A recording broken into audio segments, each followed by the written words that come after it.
Ladies and gentlemen, welcome to the Authentic Podcast with Justin Doulard. And thank you for tuning in to another episode.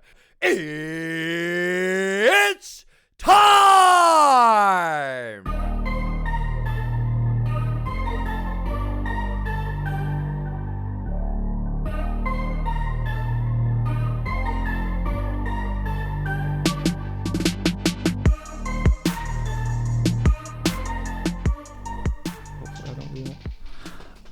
Cordell, thanks for coming, dude. I appreciate it. It's good to have you here. It's been a while since we've actually seen each other, so. It's been a minute, man. It's been a long time.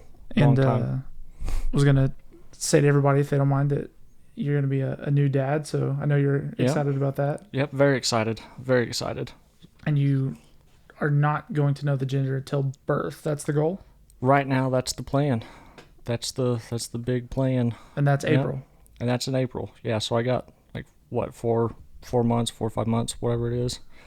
Made it halfway already, so. Yeah, and it's flown by, too. Flown by. I feel like we knew for a long time before we ever, posted anything about it. Yeah. Kept it kind of hush, we're kind of to ourselves anyways about a lot of stuff like that. So, yeah, it's been a ride, but do you guys have looking forward to it. Names picked out yet? We've or ideas?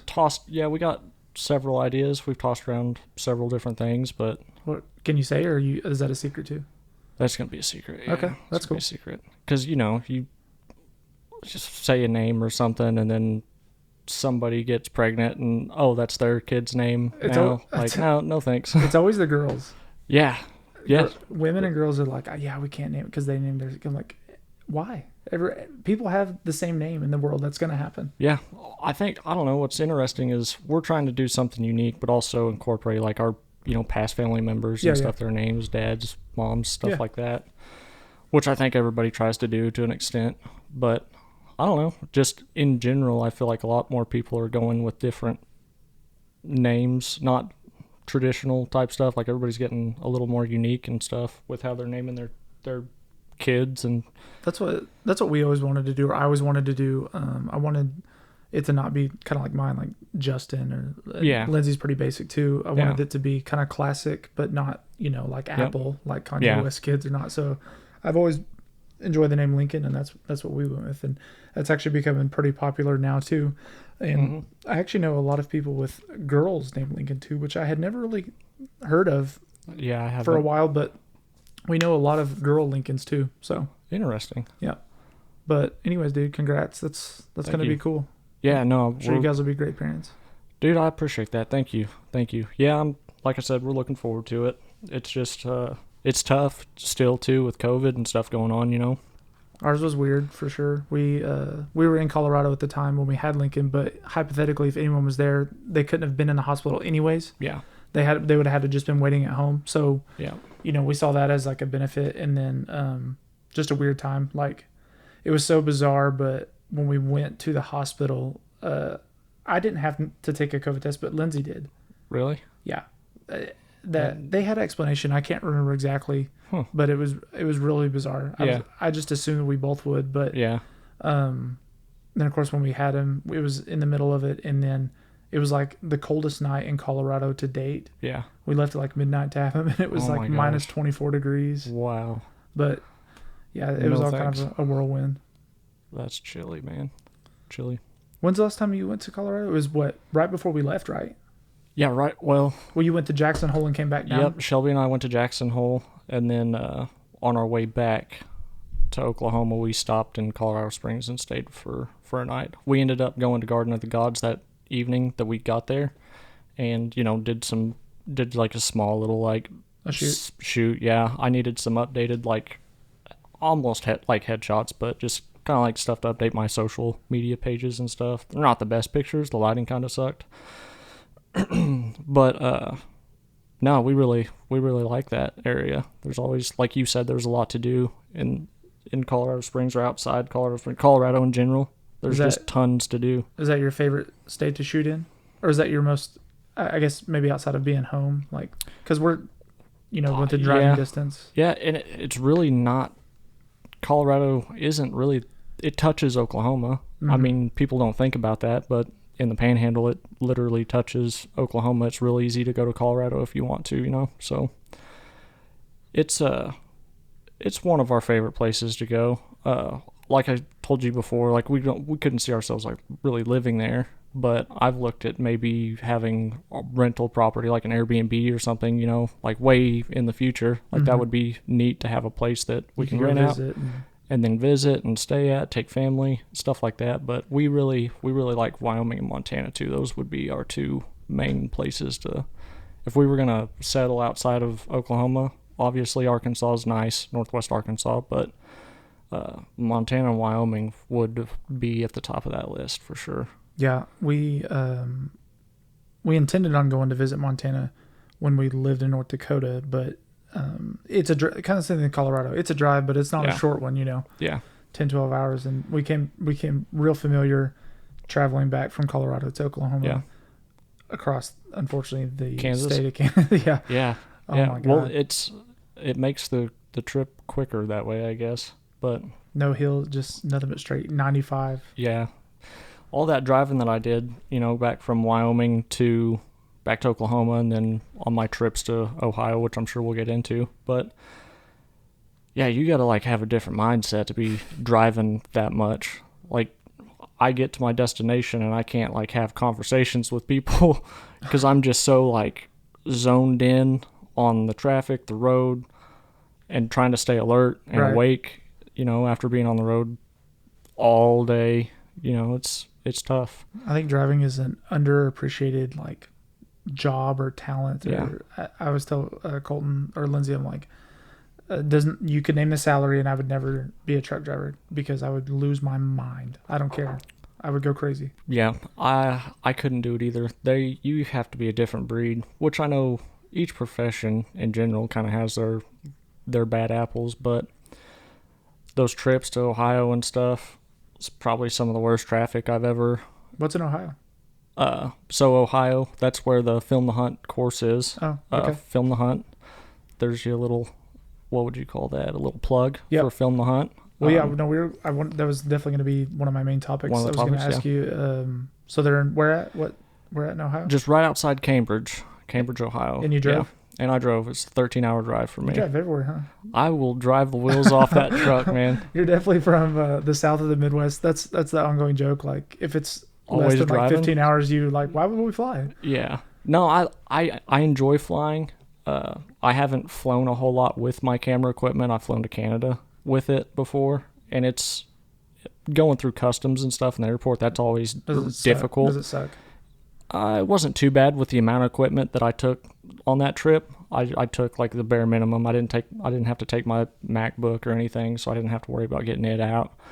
But yeah, they'll like go through your batteries. You have to have your batteries out of your camera and so forth. I mean, like every, you know, kind of like electronics that way. Yeah. Would it make you nervous too, traveling with like thousands or maybe hundreds of dollars of equipment, or I don't know how much that would be? Well, I think going forward, it won't be too bad if I go minimal that way as far as equipment goes. But there's guys that are flying that were students, classmates of mine in the Film the Hunt program. And I'll get to the point where I'm doing this as well, but I'm just not to that level yet. They'll bring all their stuff, you know, which when I'm driving, I take all my equipment. Yeah. But they'll fly with it, and that scares me, you know. Sure. But it's part of it. Like I'm going to have to do that and to grow. Yeah. To grow, and when you get to that level, and you may already be there, but you insure all your stuff separately, right?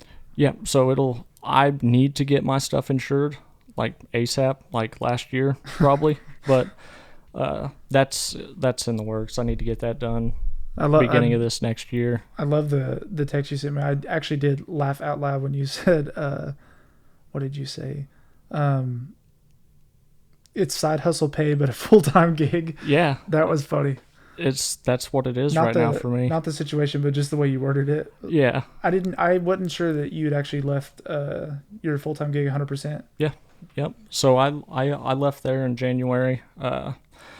Just got to, I mean, I'll say it, just a bad point in my life. You know, I just lost my mom in 2019, and made a promise to her, my wife, myself, that I was going to give it another year And if things didn't change, if I still felt the same or felt worse, that January I was not going back.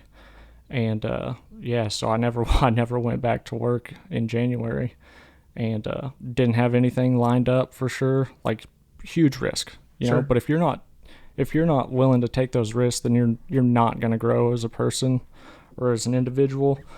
And it's disheartening that people get, you know, in that flow of just going with the motions of life and how society wants them to be.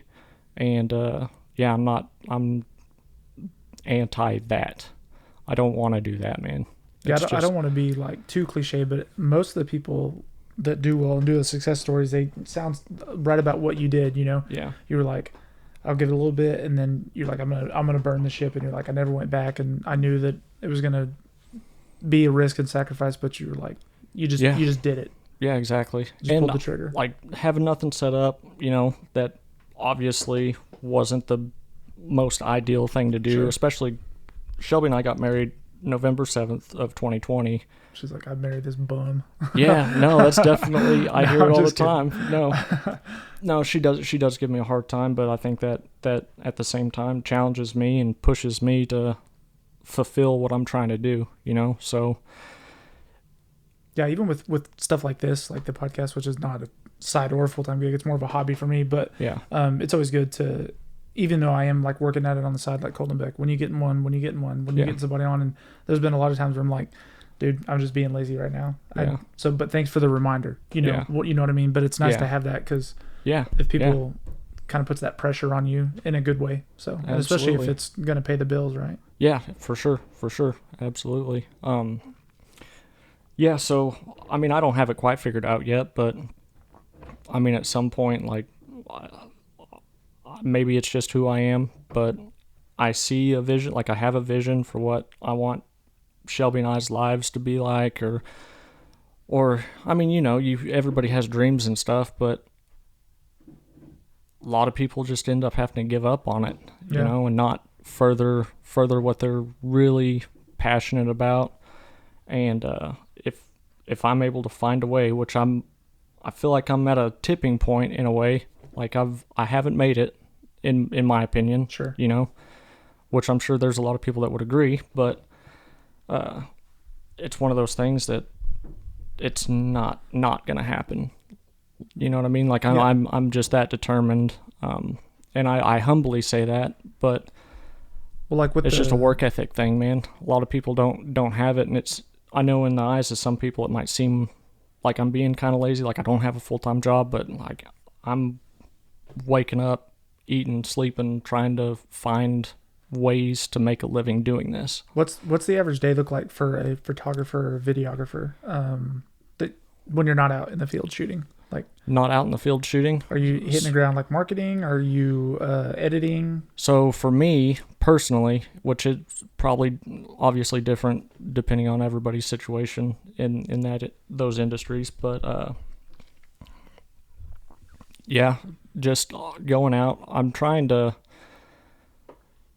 get a little bit more of my creative eye in those downtimes or days that I technically would have off, I guess, if I'm not on photography jobs or videography jobs. So editing pictures, going out, taking pictures. My camera's with me right now in my truck. Both cameras, actually. My Mac's in my truck. Like, I'm always prepared wherever I go. To pop up shop and... Yeah, you never know. Yeah. And I'm always ready, willing, and able. I'm always ready to model too if you want to grab it. So. I'm down. I'm down. We can do it after this. I'm just joking. I don't need any pictures of me. And you probably don't need pictures of me either. Well, you never know, man. You got a lot of ink. Tattoos are nice. Fits my style. That'd be dope to be on like a tattoo magazine or something. Yeah. But I feel like on the inked magazine, you just have to be famous, because they'll put people on there. I don't like read it, but you see them in stores. Yeah. And they put people there with shitty tattoos, but they're just celebrities, so it's kind of annoying. Yeah. Yeah. It's been a while since I've seen one of those magazines, but yeah, no, I know what you're saying for sure. But as far as on the podcast, the Film the Hunt that I listened to, you said right now, like a lot of what is paying the bills or kind of keeping you afloat is weddings and engagements, right? Yeah, mainly engagements and family sessions right now as far as the photography stuff goes. I've done a few things for Cody with Buffalo Apparel Co. I'm hooked up with him. I meet with him every now and then, and we either just sit and BS about whatever. It's always a really good intellectual conversation with him. How'd you meet Cody?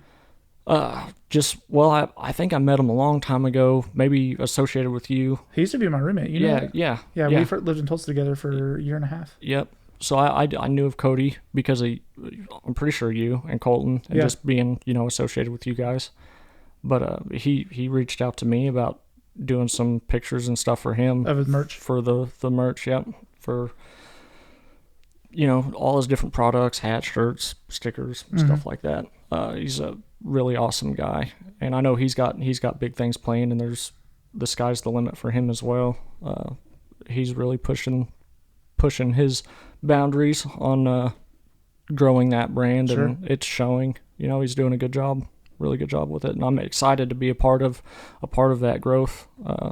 He's asked me, to do some more work for him in the future, so I'm looking forward to that. As well. As far as I know, you mentioned that like weddings and engagement, you enjoy doing it, but like you'd really rather be out in the woods, correct? Like that's your end goal is to be full time. It would be nice.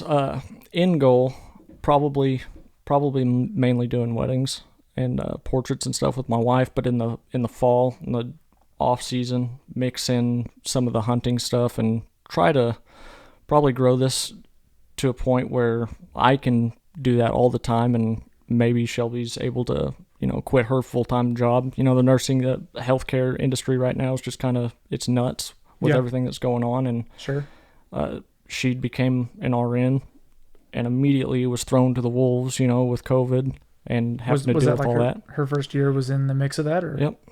Yeah, well, I mean, she'd worked prior, but not a ton. But as officially an RN, it was, right into COVID season. So it's been stressful for sure. And I can't imagine, what kind of, thought process you got to go through to live that every day. But in a good way and a bad way, I'm such a visual and like see it to believe it person. Yeah. So like when I read things on paper or when I hear about them, it just doesn't resonate with me a ton until I see it. Yeah. And then I really like show empathy and compassion for any type of situation. So you hear about nurses and you hear their stories, and I've seen them post online about, like a couple of people I'm friends with that are nurses and doctors. They said, I've seen more deaths in this past 18 months than I had in 20 years or 10 years. And I can visualize it, but until people are there, I don't think they really understand. And no matter what you're doing, just the stress levels of that. So no, and I think like anything, regardless of what it is, until you walk in that person's shoes, you don't know. I think people, you can't form a honest opinion about it. I mean, you can have an opinion about it, but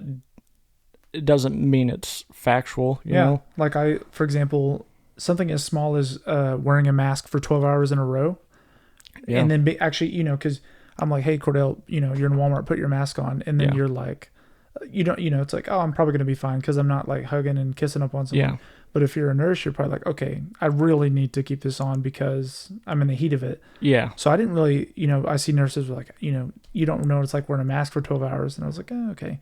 Then I go to the airport, and between walking in, the flight, and then checking out, was about 6 hours. And I was like, okay, this sucks. Yeah. And this is like a 3% of the job of what a nurse is doing. So yeah, it's every day, nonstop. Yeah, like no matter what. Walk in, walk out with the mask on. Yeah, and you have to, really take it seriously there because it's not just about you, it's about the people you're taking care of too. When you're in an airport, you're really just like, I'm kind of putting this on because I just want to, comply and not get kicked off the plane. But yeah, exactly, yeah. Well, dude, tell me how you even got into the school Film the Hunt and like where you discovered that. That seems like extremely unique. It's a niche for sure. It is unique. It's the only thing out there, really. Like the only program of its kind.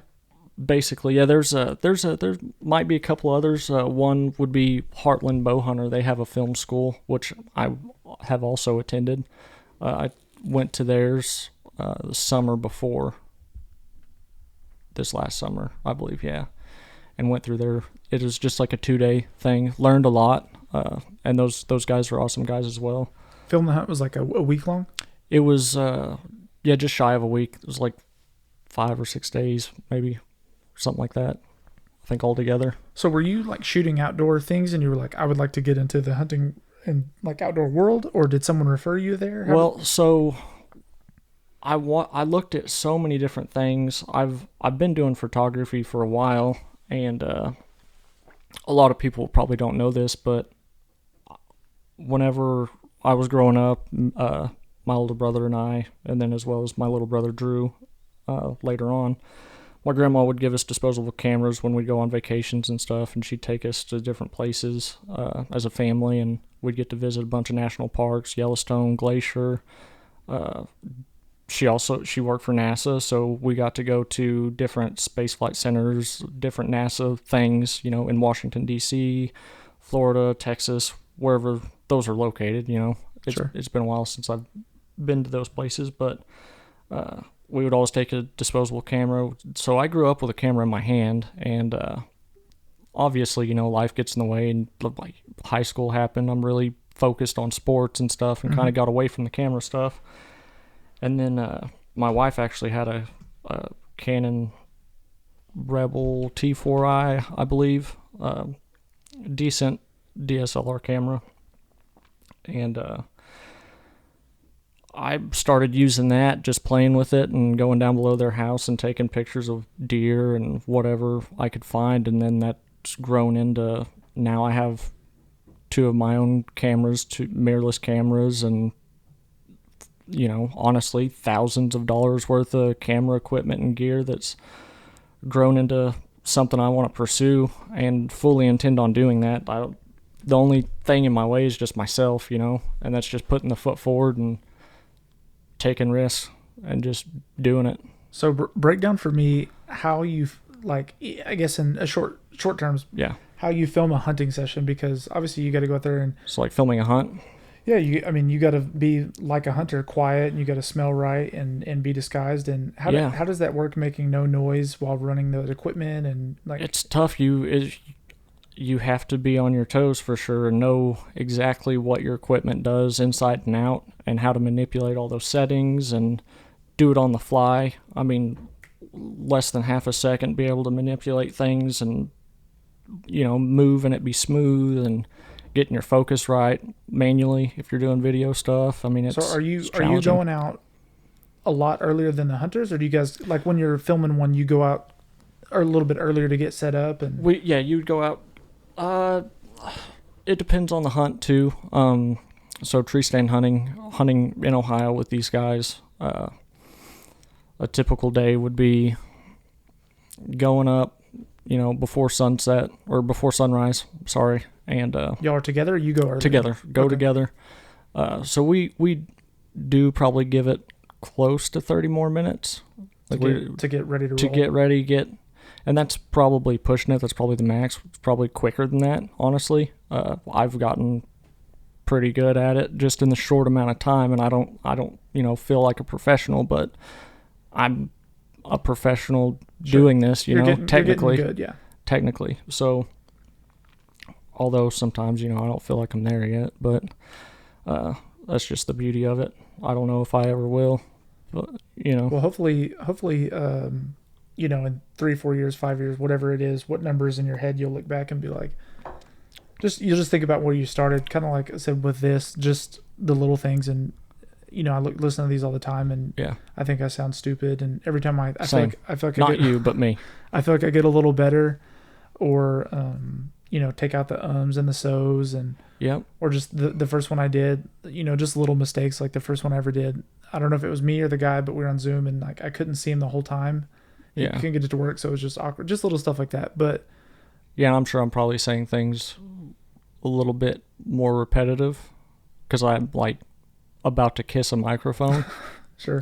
But the podcast you did with them, I listened to that. I think I told you, but did you enjoy that? Or yeah, I did. I enjoy it whenever Jordan he's with Become One and Film the Hunt. He helps them out a lot and works with them freelance.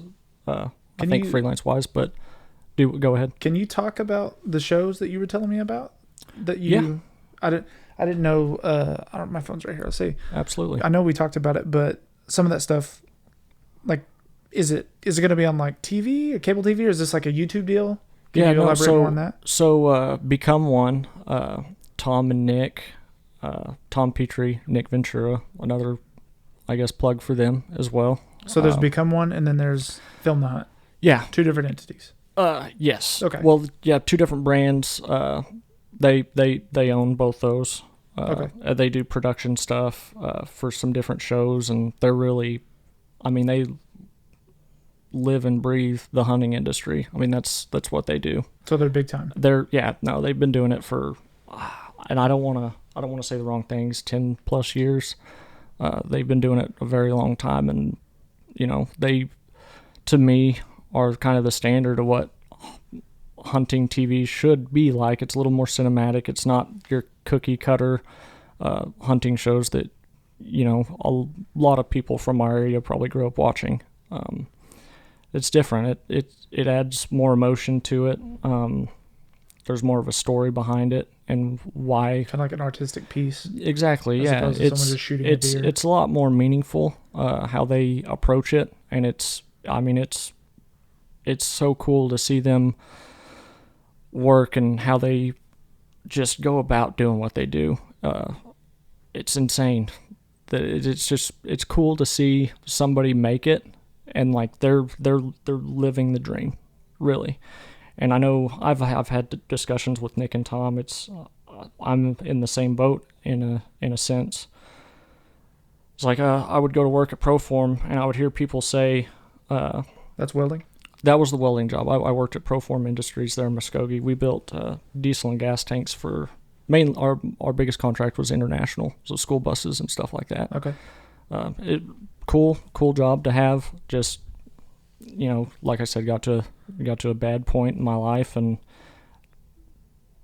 sometimes when you want drastic results, you got to make drastic changes. Sure. And like I said before, leaving there was a good idea for me. But yeah, like we mentioned, kind of cliche, but it sounds like a lot of people who do big things, sometimes it's like, like you said, they call it burning the ship. You're just like, what the hell is Cordell doing? But in your mind, you're like, this is what I need, like for whatever reason. Exactly, yeah. Personally or professionally. It doesn't make sense it's honestly hard to talk about because I can't even, it's tough for me to put into words exactly. Like where you were mentally. Exactly where I was mentally, yeah. And I can't, prove that to people until they experience some of the same things that I've experienced, growing up in life. And especially over the past handful of years, there's, life's happening, regardless of what anybody says or wants, like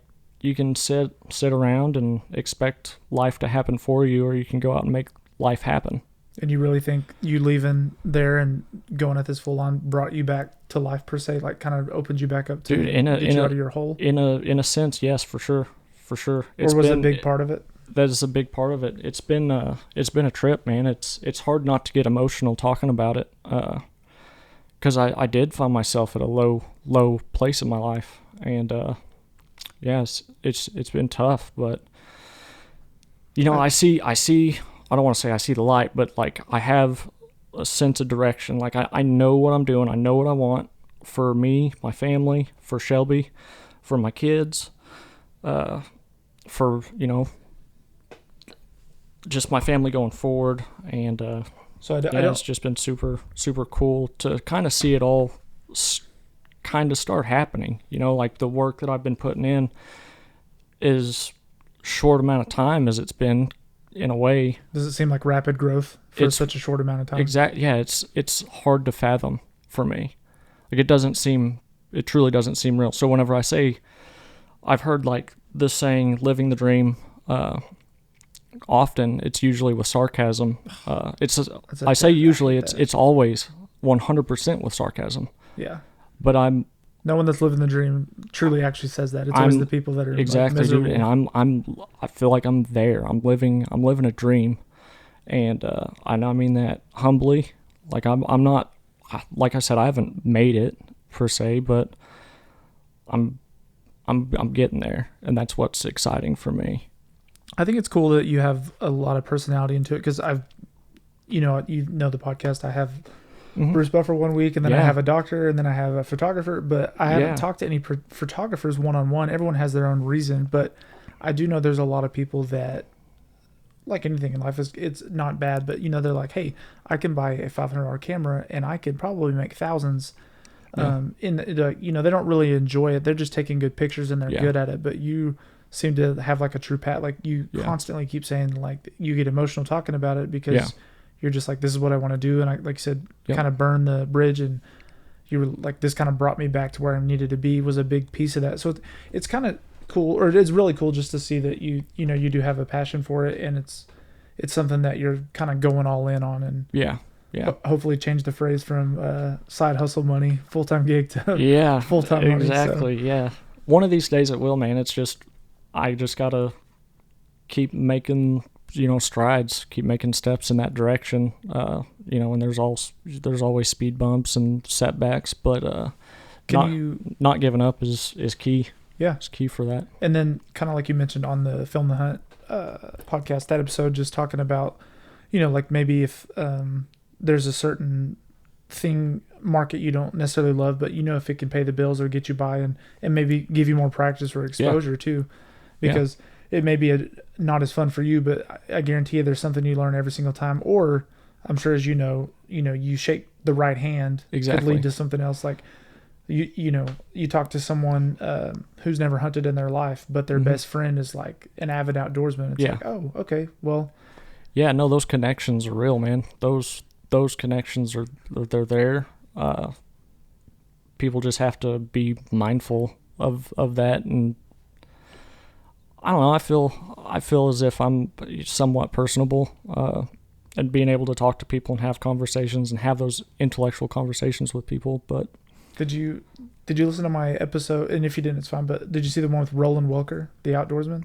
I haven't yet. No. Okay, so that was. I'll have to check that out. Same thing that I was just going to go back to, is a connection. I mean, most of the quality guests I've gotten, or most of the guests I've gotten, have been from people like, get this person. I'm like, it's easier to have a connection. But like, well, get me an email, get me a phone number, or like, let them know I'm going to message them, right? Yeah. So one of my friends, Ty and Tara, they sent me this guy named Roland Welker, who was on History Channel's Alone. And I'm not a huge TV watcher, but I did watch that series with him before I had him on. Do you know what it is? I've heard of it, yeah. Did you say Netflix? No. Is it on Netflix? Yes. Okay. I think so. I've seen it on Netflix, but I haven't watched it. I think that's where I rewatched it. But it's you know, normally debuted on the History Channel. Okay. But this guy, or these guys, it's a reality TV show, but they go out and they spend up to 90 to 100 days in the woods, kind of like Naked and Afraid. But is it in Alaska? This was he's from Alaska, but when they went, it was in Canada. Okay. But anyways, he won the show. Oh, wow. He stayed in a Canadian winter for 100 days, and they get like 10 tools. This crazy bastard went out there and rocked it, won the show. And mind you, you'll probably appreciate this even more. He does all this, kills all these animals, lives off the land, and he's filming it the whole time too. There's no crew. Yeah. Unlike Naked and Afraid, when you got a camera guy in the bush, they took their own camera equipment. Yeah. And he's filming all this solo and submitting it, and they're coming to pick it up. But I had him on because of a friend. I was like, hey, I'm always looking for guests. And she's like, check out this guy. He's my uncle's best friend. And I was like, and he lives in Alaska. I said, how is your uncle's best friend this guy? And he lives in Claremore. Yeah. But I had him on. Super cool, crazy bastard. Yeah. I mean, well, you would you have to be, to do something like that, you have to be a different type of person. Yeah, understatement. And that's not to, I don't know if I could stay in my backyard. That's not to say anything days. bad about anybody, but no, you have to have a different mentality to be able to survive and do that kind of stuff. Can you imagine not talking to a person for 100 days? I could. I could try, man. I mean, it would be nice sometimes. But No books. That would be different, man. I mean, well, it's just you out there. Like, I feel like when you're isolated, you just start thinking about different shit. Yeah. Probably the stuff that actually matters in life. You know? Like, I'm sure if you're in your bedroom for a week, it's a little different. But this guy's out in, minus 20, minus 30. He doesn't know what's outside his little hut. But yeah, dude, crazy guy. Definitely listen to it. And even if you don't listen to my episode, go back and watch the series. And I'll do both. For sure. He won $1 million, became a millionaire. Oh, wow. And I feel like, because I knew he won the show before I had him on, obviously. Yeah. It sounds biased, but when you watch it, it doesn't ever seem like anything was going to stop him from winning, minus maybe like losing a limb or something. Yeah. And there was a woman who made it like 92 days out of 100. How many days total? This was 100. Okay. They call him the 100-day king because he was the first person on the show to make it 100 days. Yeah. And there was a woman out there. She was at like 92, and the only reason she got pulled is because she was getting frostbite on her feet, and then like the doctors made her. Yeah. Otherwise, they were going to bolt. She was going to make it too. Oh, wow. And I mean, take it for what it is, but I feel like that's insane for a woman. Most women are. That is, yeah. And it's that's crazy. That's crazy stuff. I couldn't. Can you talk much about the show that you filmed for the that hasn't been released? I can talk a little bit about that. I didn't know. Guys from Pennsylvania. It'll be, and I'm not sure exactly which network they're wanting to kind of shoot for, either the Pursuit Channel or Outdoor Channel. And then there's also the Outdoor Channel too. Well, Sportsman Channel, Outdoor Channel, Pursuit. There might be another as well. I'm not quite sure, but so they're trying to get things going and get content. And I've filmed their hunting.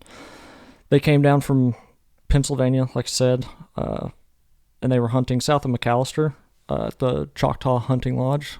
Okay. And it's a beautiful place, nice property. It's a big property. I think in total they have like 44,000 acres. And they hired you?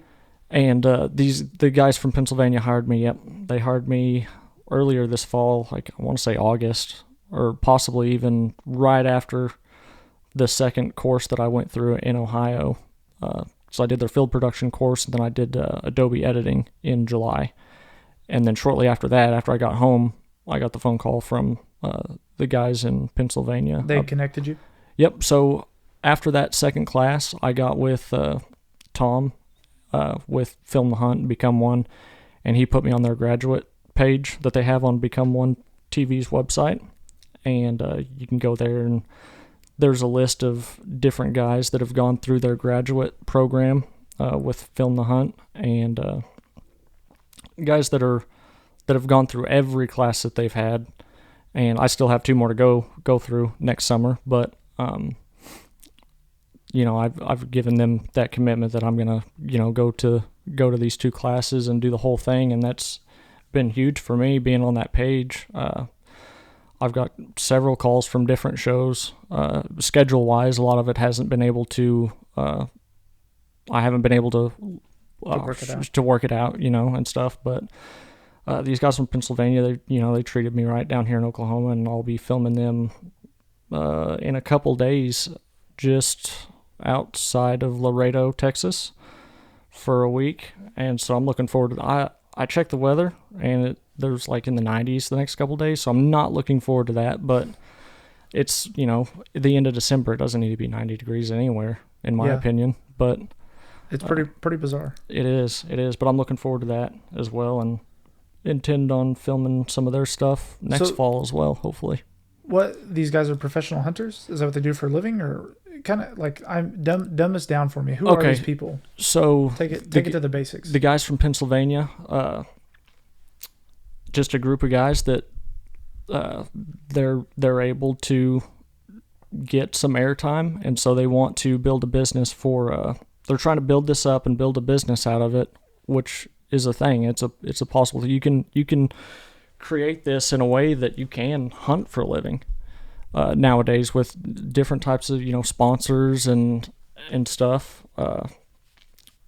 you can anything's possible. It's crazy. I was talking to Shelby about it yesterday after watching a couple Netflix movies, or going through a couple Netflix movies on my MacBook. Like, anybody can do any of this stuff. It's just finding the right people to associate yourself with and finding the right lane and just keep pushing for it. Like, it truly is that easy. Do you have I probably sound crazy, bro, but you can do anything. If you just put your mind to it. Like, I don't know, that's all there is to it. Do you, in my opinion. Do you have any like crazy ideas that you're like, I want to try this one day, or I have something in the works where, everyone's got this next big idea or like an end goal of something you wanted to kind of put your name behind that's different? Ultimate goal of mine, and it's like, hard to say it's a goal. Like, it's a reach, but at the same time, okay, I don't know, maybe it's just how I'm trying to approach it, but National Geographic would be awesome, dude. Just to take a picture and it could just be one picture, just be published by Nat Geo would be cool. Like, even if it was just a picture, just a photography deal. Just one, like a one. Do you know how those guys get chosen? I don't know exactly. You have to shoot so much. You just have to go out and, suffer in the elements for some of this stuff. Those guys that are published, they're a different breed as well. You ever think about those people that go and literally film and shoot pictures of like war? No, that interests me a lot. I mean, it's got to be intense for sure. Maybe think about it, because you said in the elements, like in the thick of it, whether it be like bad terrain or weather or in a terrible situation, or like a weatherman that goes out when everyone's taking cover and they're out there, getting coverage. Look at it like that. You ever think about those guys? Yeah, no, I do. That would be like, that's a real profession. It is. It's a very real profession, and it's one that really interests me, because you're capturing like the rawest emotions in people, like the side of people that nobody sees. Yeah, there's no makeup on this. You don't see this, kind of stuff. It's just complete. It's just pure at its pure. It's just, I don't know what I'm trying to say. You get what I'm trying to say. Yeah. It's just it's just raw. Do you have any real. Do you have any like favorite YouTube channels of content that you like that maybe no one's heard of or thought, like people have their big ones that they follow, but is there anything that sticks out to you? Like, for example, I found this guy, I don't know how I found it was down the rabbit hole, but what is it called? Of course I can't think of it now, but he would video and YouTube people in Los Angeles who grew up on like a rough life. Mm-hmm. Like former drug addicts and stuff, but he really tries to talk to them and see like what went wrong. Soft white underbelly. Yep, it's I've extremely seen weird and bizarre. Part to that, yeah. The interviews are very like super raw, and the people just get down to it. But so like when I show people that, they're like, "What the hell is this?" Do you have anything that you follow that's unique? And I have a very broad taste as well. Same. But so that plays a bit of a part, and it's hard to name things specifically because of that. But I guess I don't know. That's a tough one to answer, because I look at so many different things, and it's not necessarily like an individual or one company that inspires me most, but just a collection of things. A bigger name would be Yeti. They do Yeti Present films and stuff. There's a handful of those that are key for me as far as how I've creatively developed some of my stuff going throughout this year and stuff. But everybody's different, and you see something and it might inspire you to do something similar. So yeah, it made me think the other day. I only listened to like 30 minutes of it because I was actually setting up a lot of this stuff. But the guy that was on Joe Rogan who's big into like ancient civilizations and like the Egyptians and stuff. Yeah, he talked about similar things. He was working a business job and then like hated it, and then he wanted to be a teacher, but he was like, dude, teachers make like $30,000 a year. Yeah. So he started YouTubing about like ancient civilizations and history, just like a big history buff and nerd. Yeah. And I had never heard of the guy, but apparently he's big enough to be on Joe Rogan, so he must be doing well for himself. Yeah, for sure. He kind of took the same thing, like fell in love with it and just got after it. Yeah, it was just neat because he was talking about like there's no shortage of content on YouTube, so he really focused on mastering that and, you know, naming the videos correctly and just really trying to draw attention and produce good content too, not just, you know, like a channel full of conspiracy theories and stuff. So. And that touches on it's kind of off subject from that, but just as thinking about photography and stuff, like people think it's saturated.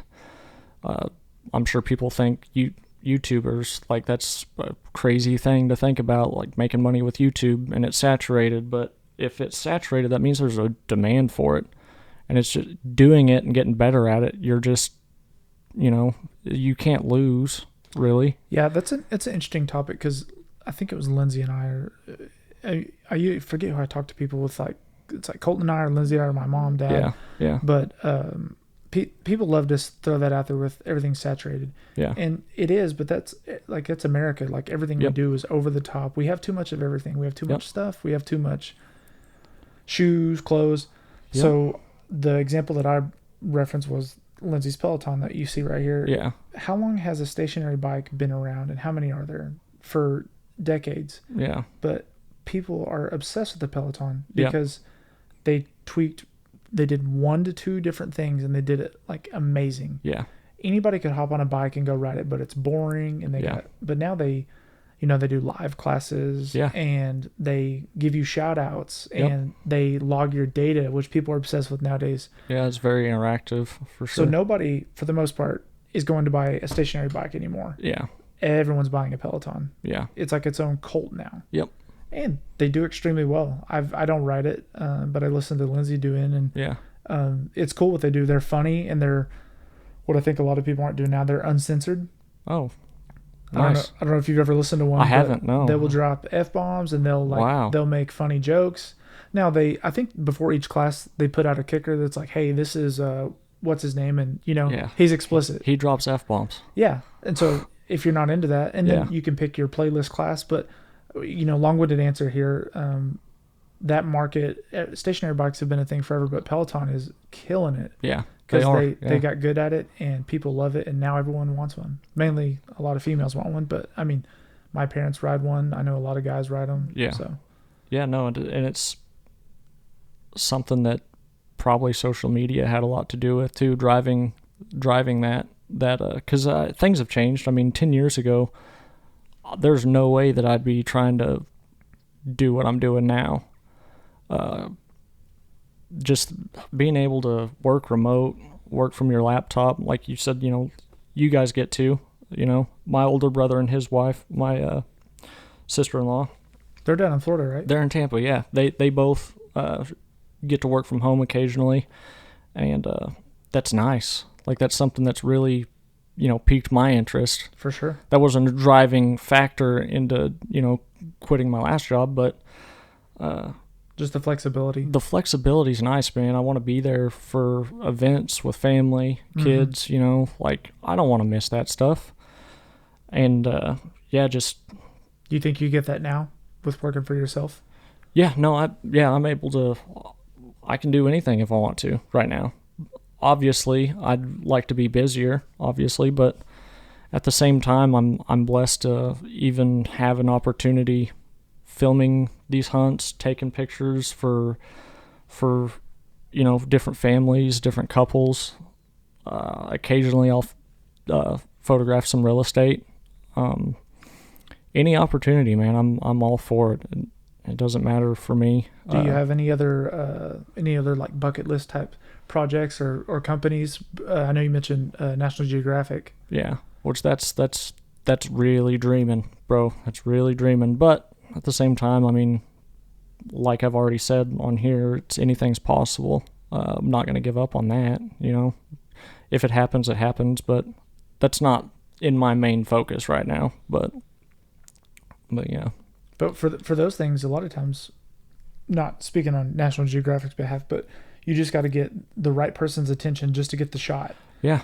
Yep, exactly. So for me, as long as I'm still, you know, waking up with a camera in my hand or driving around with a camera next to me in the seat. But you've got no other bucket, like other big ones on there, or like maybe a certain company or man, I don't know. I don't know. It doesn't matter to me. A big brand could call me. I would love to do it. Obviously, somebody I don't know about could call me. You said a band? No, just anybody, or just a bigger brand could call me. And I would feel the same way about that opportunity as I would some no-name company coming and wanting work, or wanting me to work with them or for them, or whatever it is, whatever the case may be. Any opportunity, big or small, I'm thankful for, and I don't look at it any different than the next, Yeah, there's a kind of off-topic, unique story, kind of relative, but one of Lindsay's friends, her husband, never met the guy, don't know much about him, but he owns and sells gun parts and accessories. Yeah. And I guess had a big customer the other day online, and I think he didn't even know it, as to my understanding, but he gets a pretty big order from a guy in Utah who's big into guns, and it's like thousands of dollars, right? Yeah. From an Oklahoma company. Oh, wow. And the name pops up, and I'll see if you recognize it. It's Austin Post. No? The name sounds familiar, yes. It's Post Malone. Yeah.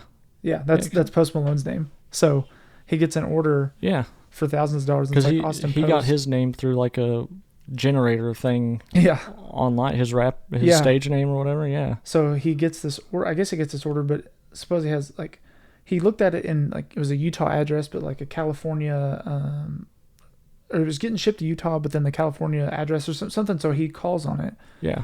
And it was looking for Austin Post. He's like, yeah, this is him. And I guess like he goes home that night and he's like, I just want to make sure this is right. He's like, oh, it's cool. And he goes home and he's like, yeah, I had to call an order today and make sure it was right. It looked like it might have been like fraud or something, but it was a couple $1,000. This guy in Utah, Austin Post, and his wife was like, are you shitting me? You just talked to Post Malone on the phone. And he was like, that's had insane. No idea. That's so cool. Yeah. That's interesting, man. And I guess he's had another big customer who's like a big veteran guy. I don't think it was him, but like a Tim Kennedy type. Yeah. So that's cool, man. Obviously doing something right. Yeah. If these people are ordering from him. Exactly. Yeah. Online. That's cool. Things like that, man, go a long ways. That, potentially could lead to so much more business that it's, life changing. Ultimately. Yeah, never hurts to have a celebrity buy your product, right? Yeah, no doubt. Yeah. Like, this millionaire knows. That would be so cool, man. 100 other millionaires. I know there's some people that don't like Post Malone. Probably just how quickly he blew up, don't like his music or something, or his tattoos all over his face and stuff, which I don't care about that stuff. I'm not going to get any face tats, but I like Post Malone a lot, though. Like, he's into guns and stuff, and his music taste and where he came from musically is super cool. Like, that dude could perform anything. Yeah. And I like how genuine good. He is. Exactly, yeah. Yeah. It's I don't know. He's a different breed. Yeah. Like, when you see him online, he's always like really charismatic and funny, and just doesn't seem like a celebrity type. Yeah. Like, he is down home, and it's super funny to like look at his stuff, because his only other job per se before like being a rapper, he worked at Chicken Express. Really? Yeah, in Texas. And then wow. I guess his dad has worked for the Dallas Cowboys forever. Huh. So he's like a diehard Cowboys fan, but just seems like a genuine guy. Yeah. Yep. Like, if he was here with us, he would be like, "What's up, boys?" Not like a celebrity. Just be kicking it. Yeah. No, I feel the same way. Yeah. That's also why I'm a big fan of Luke Combs, who I also think reciprocates that type of personality. Yeah. Yeah. Because same way, he said he didn't even pick up a guitar till he was like 22. That's crazy. That's insane, actually. That is, yeah. No, for some people, it happens that fast. It's just a flip of a switch and your life's different, Mm-hmm. And he just talks about in college he just wasn't doing great and didn't know what he was doing. He was like, I thought about going into law enforcement, and he was like, I'm 300 pounds, probably not the best cop you could find. Yeah. So. Yep, that wouldn't be the best career choice. Yeah, with that, super funny guy talking about that. But Dude, it's been good having you on. I really enjoyed like learning about the business and ins and outs and kind of what you want to do with it. Did you want to drop any of your plugs for yourself before we bounce? Yeah, I can. Where can people find you? Instagram right now is a good place. My personal Facebook as well, Cordell Breuklander, and that's Breuklander. I know the name. I know how to spell the names because I'm the same way. So. It's a rough one for a lot of people. Me growing up, I'm sure it was a challenging thing for me to learn to write, but yeah. And then I currently have a website. It's cordbrook.com, but I'm building a new website specific for the wedding and portrait stuff. I just need to finalize a bunch of stuff and deal with all the copyright things on it, and or copywriting, I guess I should say. You build your own stuff? No, actually, this is actually a template. I had hired a business coach. His name's Kyle, and he's helped me out tremendously, man. So it'll be different for me going forward once the website's live. It'll. Is he a local guy or is he virtual? It's actually from Seattle, I believe, or just outside Seattle, Washington. Wow. Yeah, so it's all been virtual. Yeah. How'd you find him? Through a Facebook group.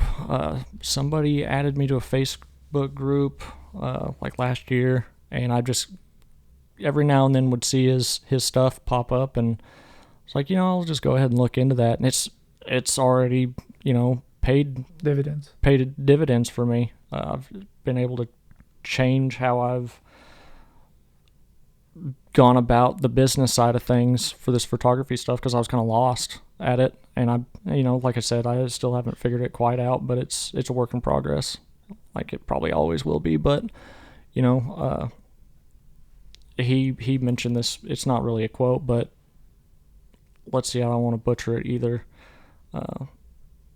Imperfect action beats perfect inaction. Does that make sense? Say it again. Imperfect action beats perfect inaction. Yeah, that makes sense. Yeah. So basically, if you have like a perfect plan and you're not even doing it, exactly. It's zero. Yeah. But if you have a decent plan, but you're actually putting foot the ass. Yeah. It's just a matter of just putting that foot forward, and even if it's baby steps, just doing it. You know? We talk about that a lot, actually, Lindsay and I, with like we're really trying to like get on a budget and stop like just spending money, just on the fly. Yeah. And we spent time and she she built a great like spreadsheet, and she was like, should we tweak it? Yeah. Does it need to be better? And I said, honestly, what you put up is great. We just need to do it. Yeah. It doesn't have to be this sexy $100 plan we bought. We just need to like track where we're spending our money. So exactly. We can, save up for things we like. So. Yep. It's just a matter of doing it, man. No matter what it is. But you said website's cordbrook.com. That's where you can find you. Instagram? Yes. Anything else? You can check me out also on the graduate page of becomeonetv.com. Just click their graduates, and because I'm a part of the graduates program through Film the Hunt, and it's got a little, about me on there, just kind of me trying to sell myself a little bit to an extent, and just equipment that I had at the time of making that. It's varied slightly. I bought, a couple lenses and new drone and stuff, so all that's listed on there, so you get a sneak peek at the equipment that I have to an extent. Not all of it, but some of the bigger pricier items are on there. And you do travel. But that's irrelevant though. You do travel pretty much anywhere for the right price. For for sure. I'll go anywhere, man. Doesn't bother me none. I love traveling, but it doesn't matter. It could be Mexico, Canada, anywhere, Alaska. I'd be cool with any of that. When you went to Canada the first time, where'd you go? We went to, it was Kananaskis. So we flew into Calgary, and it's about an hour and a half drive, I think. Canada's north. So big, man. It is. It's a big area. It snowed the whole time we were there, too. It was like 2 to 3 feet every day, it seemed like. So we weren't able to do a whole lot because of that, but it was still beautiful place, man. Like I cannot wait to go back. You got any big trips coming up? No. Well, the one in Laredo. Laredo's next. It's coming up quick. I leave out Thursday morning, I think at like 4 or 5 in the morning. Drive down, pick up a guy named Chris Hayes. He's a classmate of mine through Film the Hunt. He's going to help me, or not help me, but he's the second cameraman on and you guys just kind of like independent contractor, like split the pay and all that? Yeah, well, whatever his daily rate is, he'll, invoice for that, and then whatever mine is. So it's not just, I'm helping out by picking them up. We're not working we're working together, Gotcha. Obviously, but we're both freelancing. But they pay for, like, you bill them for like your hotel and like your gas and stuff like that? Yep, all expenses paid on top of my daily rate, and there's like a travel day, rate, which is a little less than the daily rate when we're actually filming the hunts and stuff like that. That business side of it, do you teach that stuff? Do you learn that on your own, or just kind of picking industry pros' brains on what to charge? Or so, and they the guys with the Film the Hunt, Tom and Nick, they help out with advice and trying to get the right people, us, I guess I could say, into the right position possible in order to get those phone calls and those opportunities.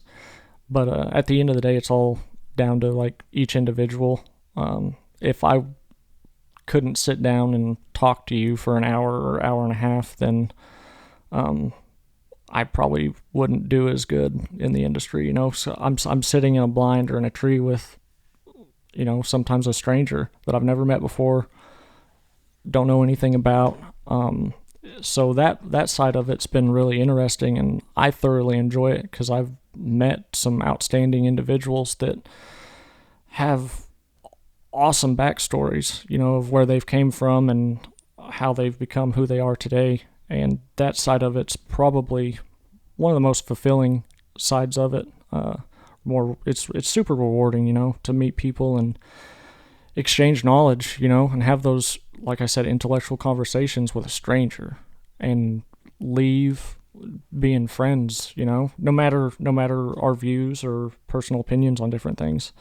It's super, super cool. That's the coolest thing. I mean, the hunting aspect of it, like being in nature, like obviously that's number one, but it's been super cool for me. I think you're a rarity there these days, because I feel like most people want to pull up on you and they're like, yeah, who'd you vote for? As soon as they find out, they're like, exactly, they just automatically build that blocker of like, oh yeah, okay, this guy. Instead you're like, we're finding common ground here, and that's cool.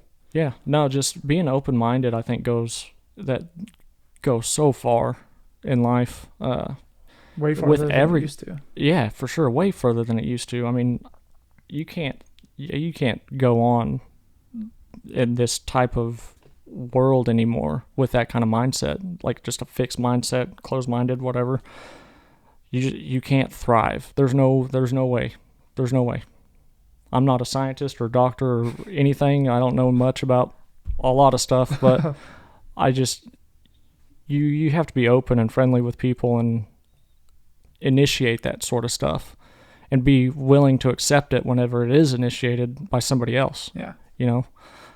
There's not much of that going around, I feel like. We could go down like a deep rabbit hole. But for sure. My bottom line with that is for as different as people think, it's supposed to be that way to an extent. Like, obviously, if you're a giant asshole, then you're just a giant asshole. But for the most part, if we all thought and voted for the same person and we were all the same, we would be robots and boring. What we're trying not to be. Exactly. Like, people are supposed to think differently, and if you grew up in Tahlequah, Oklahoma, you're probably going to have a lot different thoughts than someone who grew up in New York City. Exactly. Because, it's just the nature of the beast. So. Exactly. Yeah, and that's been brought up in conversations before that I've had with like my business coach. He's from Seattle, and he's traveled all over the world to photograph and film weddings and stuff. Like he's made a big name for himself in the industry, made a lot of money doing it. So it's super cool to see somebody that's done it and have that person in your corner, and be able to teach you things that you need to know, and little things about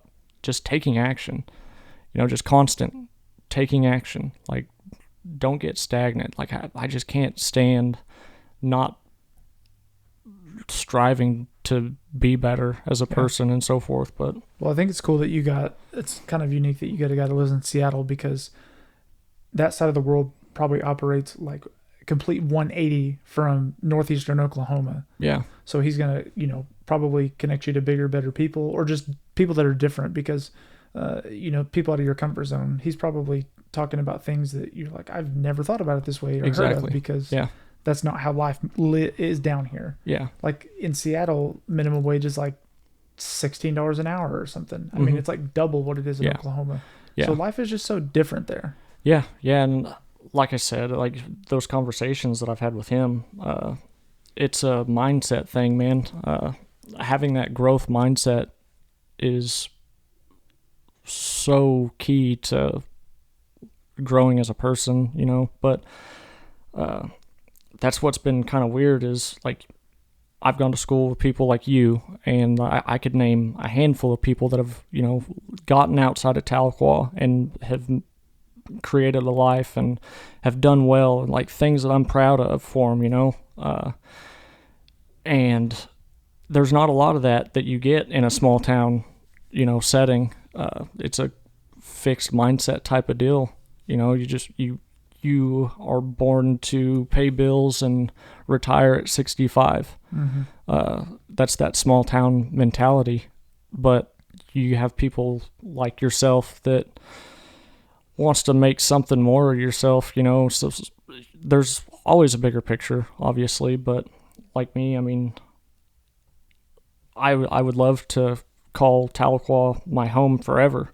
If I can make this work, like I fully intend on doing that. Like I don't want to leave per se, or stay for that matter. But I'm open to anything. But I don't think for like the most people, even if you move away and come back, cool. Or if you want to live there forever, because you know, living in a place like Oklahoma where cost of living, and for most areas, like crime is not crazy. Yeah. Those are amazing things, and you know, you can your dollar can stretch a lot farther. Yeah. But for people who never travel, I think it just limits you so much, because even if you go to you know, anywhere for a week and 7 days and just see how life operates, it just makes you think so differently. And for me, it's super fun. Some people hate it. Yeah. But when you just stay somewhere for like 90% of your life, you know, you never really go anywhere. Yeah. You just don't see how other people operate and flow, and you're just so out of touch with the world. Like, I have people are always like, "Oh, you love to travel." I haven't even been anywhere in my eyes. I've been to 3 other countries. Yeah. And so, to some people that's mind blowing. To me, it's like I haven't even scratched the surface. Yeah. I would travel weekly if I could. Yeah. So I would just encourage people that, hey, you can live wherever you want. I don't care if you live in Kentucky or Muskogee, but travel as much as you can and see other people and meet other people, and you'll just see how different people's lives are and why they think this way. Yeah, because there's so many different ways to do one thing, you know. So for me, if I can, and there is a path, it's just a matter of me finding that right path. We could create a life in Tahlequah, Shelby and I, and, you know, our future kids, you know, potentially. But it's tough. Like, you got to find that niche and find that groove. For me, I'm trying to make it work with the photography and the filming stuff, and like that's a goal of mine. That's my immediate goal, is making that work. And, you know, obviously, you know, I have a kid coming in 4 months, so I'm on the fly. Like, there's nothing stopping me. There's zilch. Myself. That's the only person in my way. So as long as I can just wake up every day, and I have a mental checklist that I go through. I have stuff wrote down. Like, I have a calendar board that everything's wrote on. I'm trying to stay organized. That stuff goes a long way in trying to pursue that growth mindset and get outside your comfort zone and pursue those dreams. Well, as a new father, I'm going to do something most people don't. I'm not going to give you advice unless you want it, because there's no shortage of people that are going to give you advice, and that's fine. But nowadays, everybody has a voice, which can be good and not so good. Exactly. So with that, I'll say, do things. You'll figure it out. Don't let 12 different people try to tell you how to run your life and your kid. Yes. They're not doing that right now. So when you have your kid, unless you need it, take everything, Yep. Mend it like you read 12 books, take a page from every book. Yep. Because everyone has the solution. Everyone's going to tell you how to do things. Yep. It gets a little overbearing. Yeah. When you have 6 different people saying you need to do it this way, and you're like, you don't live here, dude. Yeah. Like, you're not, you know what I mean? You're sure. a piece of this puzzle. You're not raising this thing. Like, yeah. Just let me do my thing, and so. Yeah. No, and I appreciate that, man. I'll take all the advice. Or goes back to the living the dream, like the number top 3 things that people say when they have a baby is like, oh, you better get your sleep now or enjoy it, dude. It's not that bad. Yeah. Like, people are just so freaking negative, and there's ups and downs, just like everything in life. I mean, there's times where you stay up too late working. So yeah, no, for sure. If you got a good 2-parent system, I think that is like the best thing you can have, and you'll be fine. Yeah. No, I'm fortunate enough. We have so many people in our corner that are, ready to help whenever we need them. Good people, whether yourself or others, could never be replaced. Exactly, and I wouldn't have that if I wasn't still living, at home, or living in Tahlequah, around family and stuff. So that's a I would probably say a 70 to 80% reason that we are back in Oklahoma, and the help is nice, but also, we did not want our Lincoln, our son, seeing family like 2 times a year, 3 times a year. Yeah. So makes it tough for maybe sure. we move later on, or who knows how long we'd be here, but I didn't want my parents and my in-laws to have to pay $600 to come see my son twice a year. Yeah. Yeah. That makes it hard for sure. For sure. Yeah. I mean, we absolutely loved Colorado and loved traveling and moving. Yeah. I just, and I miss my family too. I've been gone for a little bit, so that's a big part of it, but super happy for you, dude. Thank you. And I'll drop all your links in the description, as I always do, but so people can find you and maybe drum you up some business. So dude, I'm ready for it. And I'm ready for all of it. Maybe in a couple of years or a couple months, years, whatever, we can revisit, and then you can reflect and see where you're going. I'll just get better at this each time we do it, so I'm always ready to hop on if you ever need somebody to fill in or something, man. I'm thankful that you found me interesting enough and what I'm doing interesting enough to have me on here. It's like I said, it's weird for me. Like, why does he want me on the podcast? Well, I had someone cancel last minute, so I was perfect. I needed to fill in. Just needed some random Joe to no, dude, it was fill cool. the spot. Me and Colton were talking about it, and I was like, you were supporting my stuff, like bought a hat and all my stickers and all that. And I was like, dude, that's I know. I'm sorry, I'm not wearing it. No, don't apologize. I figured you'd say something, but no. I love that hat though. Like, it's packed with my camo stuff that's going on my trip in a couple of days. So you're the only one who has it. That's why it's not on my head right now. You were like, can I get camo? And I was like, I think. Yeah. And then I was like, first I was like, this is weird. And I was like, wait, okay, this is kind of cool. And so I bought one, but I did like the, what is it called? The multicam, just the darker version. Yeah. Yeah. So I just did that. I was like, okay, this is kind of unique because all the other ones were plain black, but you're the only one that has that one. So that's cool. Sweet, man. I'm glad. But dude, thanks for stopping in. It's been good, and can't wait to see how you do, man. I'm proud of you. Yeah. So. Thanks, man. I appreciate you. Keep after it. Yep, will do.